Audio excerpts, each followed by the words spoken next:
I am the Tofu Golem. Please enjoy the video. You begin by ensuring the device won't lose power. Plug in if battery is below 20% and save open work. Next, close or minimize heavy apps so the system can transition smoothly. This reduces wake latency and risk of data loss. Once done, open the power menu or press the configured power key and select sleep. You do this because sleep preserves state in RAM for near-instant resume, using minimal energy while keeping your session ready. Now configure how sleep behaves so it fits your routine. Go into power settings and set an idle timeout, 5 to 30 minutes if you want quick sleeps versus longer autonomous delays. Enable or disable hybrid sleep and hibernate thresholds based on whether you prefer RAM-only resume or disk backup for power loss.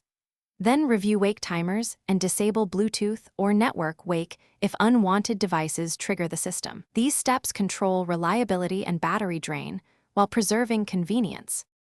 To finish, resume by pressing the power key or opening the lid. Most systems restore within 1 to 5 seconds because RAM retains the session.